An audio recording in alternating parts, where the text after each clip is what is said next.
بہت سوالات آ رہے تھے اور بڑی ریکویسٹ بھی آ رہی تھی شیخ کے حوالے سے.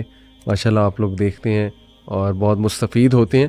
لیکن جس ٹاپک پہ سب سے زیادہ ریکویسٹ آ رہی تھی وہ یہی تھا کہ حالات حاضرہ ابھی شام میں جو ایک پولیٹیکل سچویشن چینج ہوئی، پھر غزہ کا معاملہ ورسن ہوتا جا رہا ہے، اللہ معاف کرے، اور جس طرح سے بہت تیزی سے حالات امت مسلمہ کے چینج ہو رہے ہیں، over all globally world politically بہت ری شیپ ہو رہا ہے. تو اس میں احادیث کو دیکھا جائے اور اسلامک لٹریچر کو دیکھا جائے تو کیا رہنمائی ہمیں ملتی ہے، اور واٹ شوڈ بی آر انشاءاللہ action plan as a family, as an individual انشاءاللہ تعالیٰ. سو اس کے لیے میں نے دعوت دی ڈاکٹر حماد لکھوی صاحب کو. شیخ جزاک اللہ خیر، السلام علیکم ورحمۃ اللہ وبرکاتہ. جی وعلیکم السلام ورحمۃ اللہ. بہت شکریہ شیخ، آپ نے ٹائم دیا اپنے بیزی اسکیجول سے، اور ٹاپک جیسے کہ آپ نے سن لیا، بہت اس کی ریکویسٹ آ رہی تھی. شیخ میں ایک حدیث سے سٹارٹ کرنا چاہوں گا. بہت یہ حدیث آج کل وائرل ہے اور لوگ جاننا چاہتے ہیں کہ اس میں جو تسلسل ہے وہ تسلسل کے مطابق کیا کیا ہوگا، اور ظاہر ہے کہ اس کے بعد پھر کیا ہوگا. یہ حدیث سنن نبی داؤد میں ہے، صحیح اس کو قرار دیا علامہ البانی نے. حدیث ہے کہ بیت المقدس کی آبادی مدینہ کی ویرانی ہوگی، اور مدینہ کی ویرانی لڑائیوں اور فتنوں کا ظہور ہوگا. فتنوں کا ظہور قسطنطنیہ کی فتح ہوگی، اور قسطنطنیہ کی فتح دجال کا ظہور ہوگا. اب اس میں شیخ آپ کی اجازت سے بیت المقدس کی آبادی سے کیا مراد ہے، مدینہ کی ویرانی سے کیا مراد ہے، ڈفرینٹ لوگ ڈفرینٹ انٹرپریٹ کرتے ہیں. پھر یہ جو قسطنطنیہ دوبارہ فتح ہونا، اس کا مطلب چلا جائے گا ہمارے ہاتھ سے. تو یہ ان پیک کرنا بڑا ضروری ہے حدیث، تو اس پہ تبصرہ فرمائیے گا. بسم اللہ الرحمن الرحیم. دیکھیں، سب سے پہلے ہمیں جو علاقائی صورتحال ہے نا، اس کو یوں دیکھنا چاہیے کہ احادیث کے اندر جس شام کا ذکر ہے، اس شام میں موجودہ 4 ممالک تو ڈیفینیٹلی شامل ہیں. صحیح. اس میں اردن شامل ہے، اس میں فلسطین شامل ہے، صحیح. اس میں لبنان شامل ہے، اور اس میں موجودہ سیریا شامل ہے. صحیح. اس کے علاوہ بعض انٹرپریٹیشنز کے مطابق قبرص بھی اس کے اندر، سائپرس جس کو ہم کہتے ہیں، وہ بھی اس میں شامل ہے، اور ایک صوبہ ترکی کا بھی اس کے اندر شامل ہے. یہ سارا ملا کے شام بنتا ہے. ٹھیک ہے. لہٰذا جتنی بھی شام کے بارے میں نبی کریم صلی اللہ علیہ وسلم نے فضیلت بتائی ہے، تو اس کا جو مرکز و محور ہے وہ یہ پورا علاقہ ہے. کوئی ایک ملک نہیں ہے، موجودہ ملک شام نہیں ہے، بلکہ پورا علاقہ جو ہے اس کے اندر شامل ہے. جہاں تک قسطنطنیہ کی بات ہے، ظاہر ہے کہ یہ استنبول کا دوسرا نام ہے، اور استنبول جو ہے وہ مسلمانوں کے قبضے میں ہے، اور نبی کریم صلی اللہ علیہ وسلم اس میں جو ذکر فرما رہے ہیں وہ قسطنطنیہ کی فتح کا ذکر فرما رہے ہیں. تو اس کا مطلب ہے کہ قسطنطنیہ پہلے ہمارے ہاتھوں سے جائے گا، مسلمانوں کے ہاتھوں سے یہ چلا جائے گا، اور یہ پھر جا کے فتح ہوگا.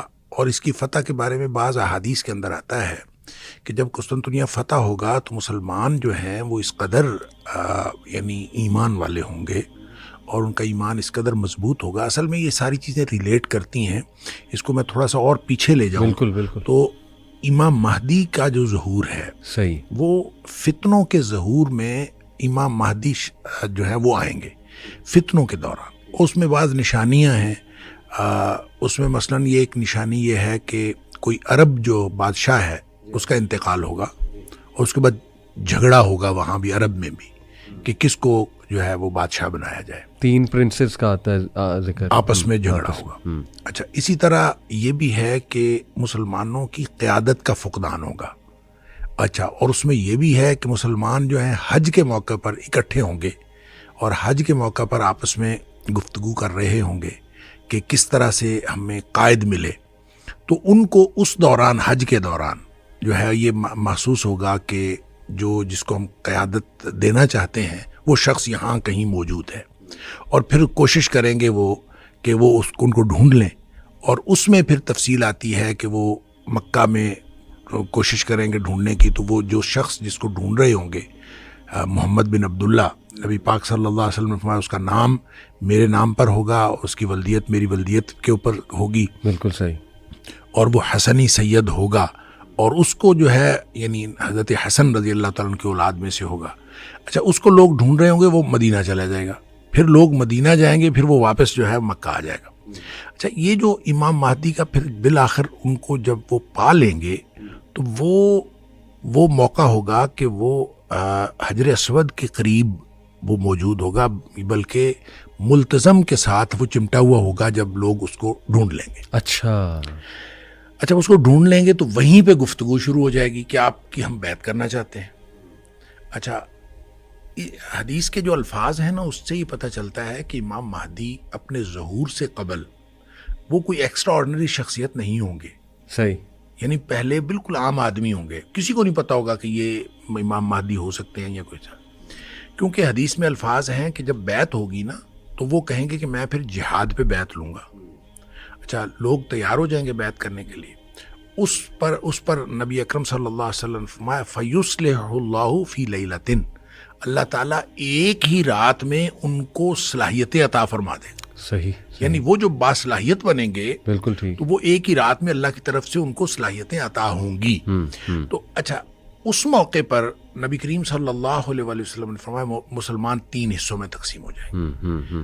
اچھا اس میں ایک حصہ مسلمانوں کا وہ ہوگا جنہوں نے امام مہدی کو ماننا ہی نہیں، اور ان کے بارے میں نبی پاک صلی اللہ علیہ وسلم فرمایا ان کا ایمان کے ساتھ کوئی تعلق ہی نہیں ہے۔ دوسرا حصہ یعنی 3 میں سے دوسرا حصہ وہ ہوگا جو لڑائیوں میں شہید ہو جائیں گے۔ ٹھیک، نبی پاک صلی اللہ علیہ وسلم فرمایا روئے زمین کے بہترین شہداء ہوں گے۔ اللہ، اس کے بارے میں بعض روایتوں میں یہ بھی آتا ہے کہ اتنی زیادہ جو ہے وہ قتل عام ہوگا اور اتنی زیادہ شہادتیں ہوں گی کہ بعض روایتوں میں اس طرح ہے کہ ایک آدمی کے 100 بیٹے ہوں گے، 99 شہید ہو جائیں گے اور ایک بچے گا، یعنی اس کا مطلب اتنے بڑے پیمانے پر جو ہے وہ شہادتیں ہوں گی۔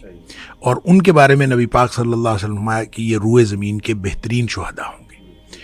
ایک حصہ جو بچے گا ان کے بارے میں نبی کریم صلی اللہ علیہ وسلم نے فرمایا اس کے بعد ان کو کوئی چیز، کوئی فتنہ ان کے ایمان کو خراب نہیں کر سکے گا، وہ بہترین مومن ہوں گے۔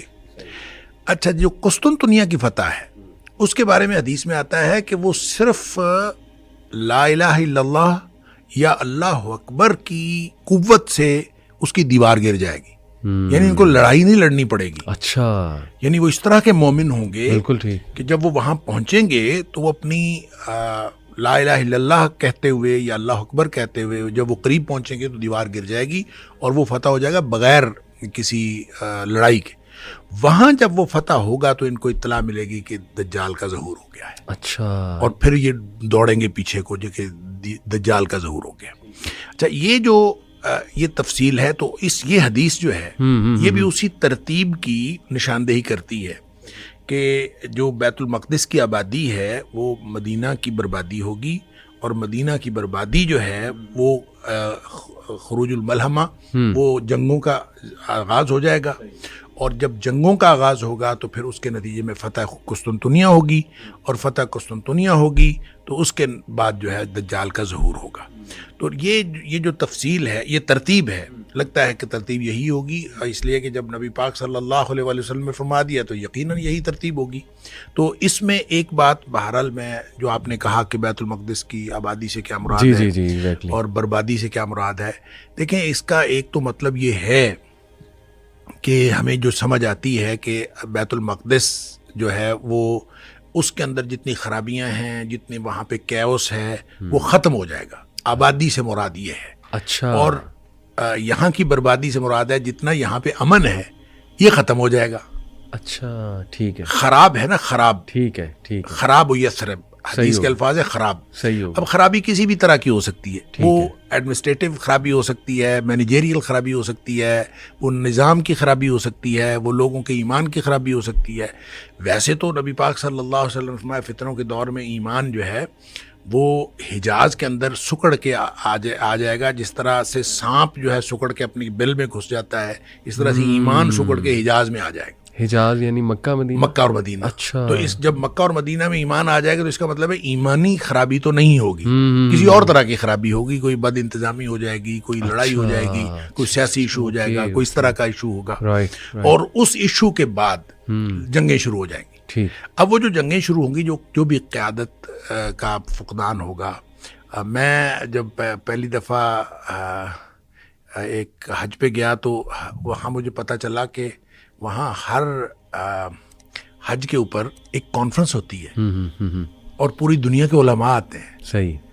اور میں نے وہ جب وہ معتمر الحج جو ہے وہ میں نے دیکھی تو مجھے فوراً یہ حدیث یاد آئی کہ نبی کریم صلی اللہ علیہ وسلم نے فرمایا حج کے موقع پر امام مہدی کا ظہور ہوگا اور قیادت کا فقدان ہوگا, علماء آپس میں بات کر رہے ہوں گے. تو میں نے کہا اس کی بنیاد یہ پڑ چکی ہے گویا کہ حج کے موقع پر پوری دنیا کے علماء اکٹھے ہوتے ہیں, تو جب کبھی قیادت کا فقدان ہوگا اور اس طرح کی ڈسکشن ہوگی تو اس کے نتیجے میں امام مہدی کا ظہور بھی ہوگا. تو جب امام مہدی کا ظہور ہو جائے گا تو پھر بہرحال لڑائیاں ہوں گی, اور وہ لڑائیاں کتنی ہیں؟ خروج الملحمہ, ملحمہ سے مراد بہت بڑی جنگیں, جنگوں کا ظہور, اور وہ کتنی ہونی ہے اللہ کو معلوم ہے, کتنا عرصہ ہونی ہے اللہ کو معلوم ہے. یہ وہ انٹرپریٹیشن ہے جو ہماری سمجھ میں آتی ہے. ویسے میں ان ساری باتوں کے بارے میں جو مستقبل کے حوالے سے نبی اکرم صلی اللہ علیہ وسلم نے فرمائی اس کے بارے میں ہمیشہ یہ بات عرض کیا کرتا ہوں کہ ہمیں اس کے بارے میں حتمی تعین کی بات نہیں کرنی چاہیے, اور حتمی تعین کیا بھی نہیں جا سکتا. ہو سکتا ہے نبی کریم صلی اللہ علیہ وسلم نے کوئی بات تمثیلی انداز میں فرمائی ہو سکتا ہے کوئی بات حقیقی انداز میں فرمائی ہو. وہ حقیقی ہو یا تمثیلی ہو, ہم نہ اس کے وقت کا تعین کر سکتے ہیں اور نہ اس کی نوعیت کا حقیقی تعین کر سکتے ہیں. البتہ پاسبلٹیز ہم ڈسکس کر سکتے ہیں, یہ امکان ہے, یہ ہو سکتا ہے, یہ ہو سکتا ہے, صرف یہ کہہ سکتے ہیں. اور اصل میں جتنی مستقبل کی باتیں ہیں اور خاص طور پہ دور فتن کی باتیں ہیں وہ اصل میں تو ہمارے ایمان کو بوسٹ کرنے کے لیے اور ہماری رہنمائی کے لیے ہیں کہ جب دور فتن ہوگا, اس طرح کی صورتحال ہوگی تو آپ کو یہ کرنا چاہیے اور یہ کرنا چاہیے, اور آپ اپنے ایمان کو مضبوط کریں اور ایمان کی بنیاد پر اپنی زندگی گزاریں. اصل میں تو ہمارے لیے یہ رہنمائی ہے. باقی رہی بات واقعات کے تعین کی تو اس کا حتمی تعین نہیں کیا جا سکتا.